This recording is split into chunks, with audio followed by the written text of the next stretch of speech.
बहुरिया ने तो खाना आज बहुत अच्छे से बनाया है। हाँ माँ, खाना तो बहुत ही लजीज और लाजवाब बना है आज। घर में बहुत दिनों से सुकून है, बहुत खुशहाली है, अच्छे अच्छे खाने बन रहे हैं और सब मिलजुल कर बैठकर खाना खाते हैं। बहुरिया भी आती है, बैठती है, खाना खाती है, हंसी मजाक करती है। बहुत ही अच्छा माहौल चल रहा है आजकल घर का। बहुरिया, ओ बहुरिया आ जाओ, तुम भी हमारे साथ ही बैठ के खाना खा लो। जी अम्मा जी, जरूर, मैं आप सबके साथ बैठ के जरूर खाना खाऊंगी। बहुरिया, खाना तो आज तुमने बहुत ही लजीज और लाजवाब बनाया है। हाँ वाकई में खाना तो आज बहुत ही लाजवाब बना है। शुक्रिया अम्मा जी, शुक्रिया हस्बैंड जी। ये क्या, ये सब मिल बैठकर खाना खा रहे हैं हंसी खुशी, और वो भी मेरे बगैर। और अम्मा को तो देखो कैसे अपनी बहुरिया की तारीफ पे तारीफ की जा रही है। मेरी सास तो मेरे खाने में कीड़े पे कीड़े निकालती है, और अम्मा को देखो कैसे तारीफ पे तारीफ की जा रही है अपनी बहुरिया की।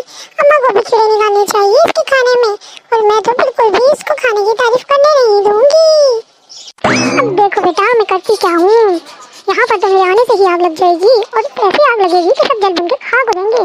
तो फिर लो भाई, ये लो मेरी एंट्री।